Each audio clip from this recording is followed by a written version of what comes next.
Okay guys, it's Lessons on the Ocean. It's been a while since I've come up with a video. I kind of uploaded the first one and then I told myself I was going to make another one. And you know, things happened. I got a new job, working with the visa with my wife.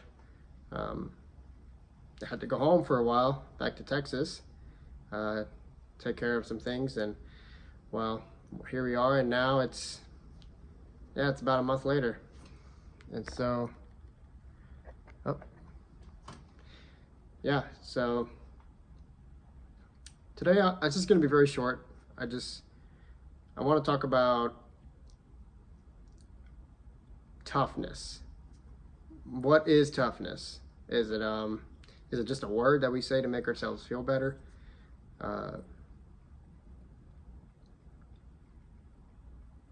One of the reasons why I'm so a big proponent to pushing toughness on men.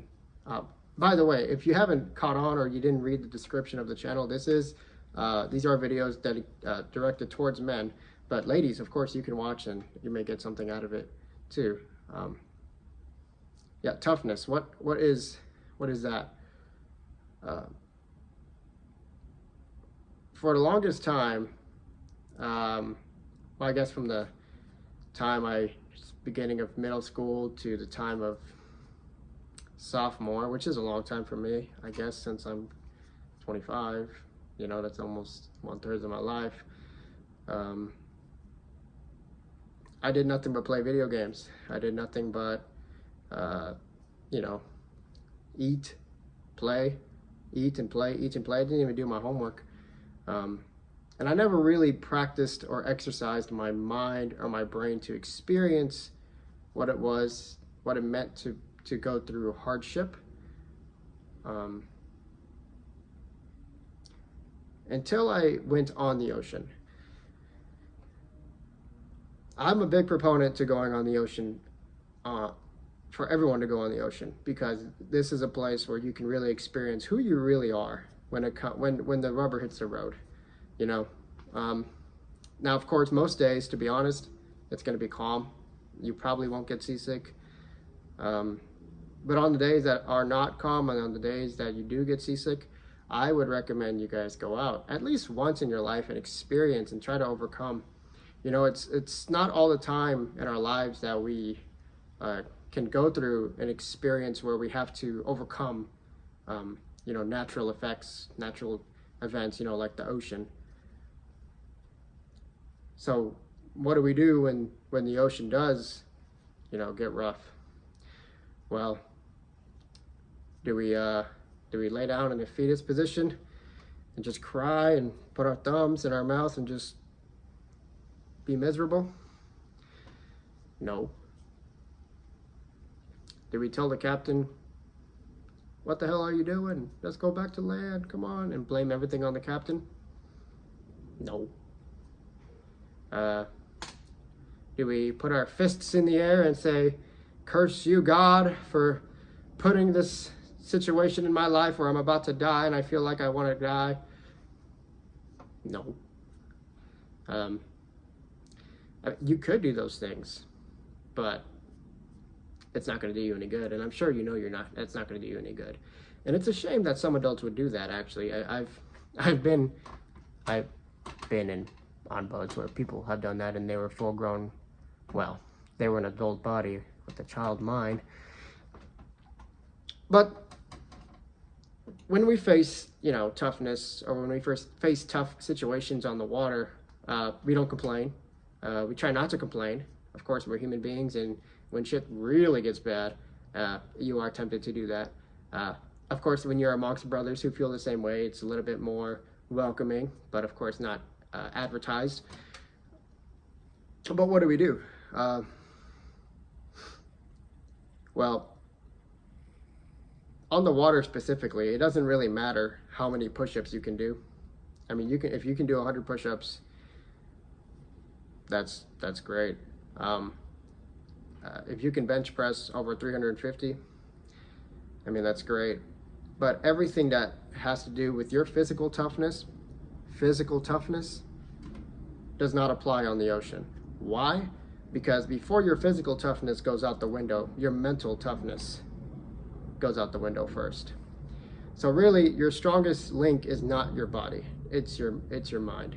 I've seen some big, tough people who could probably put up with me in a round pen, just completely squander and squish away from the realities of what the ocean is.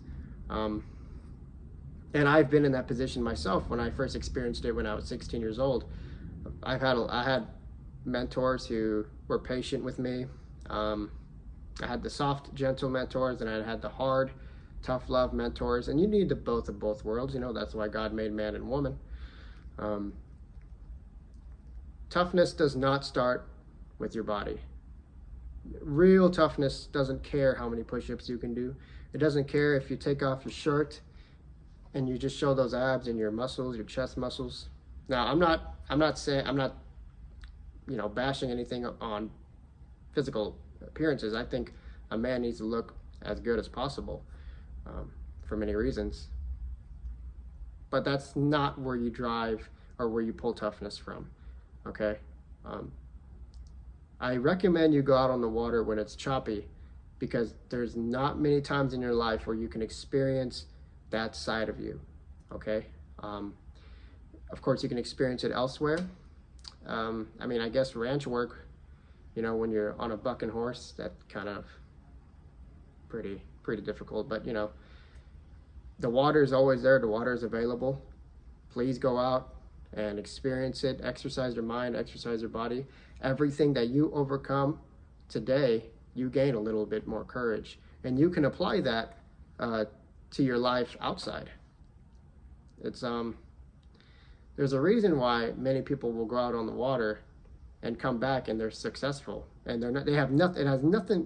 Their next career has nothing to do with the water, has nothing to do with boats, but they've exercised that work ethic, they've exercised that mental toughness, and they've understood what it actually means to be successful, and so they apply what they've learned and also what they failed at, and they apply it in other forms of life.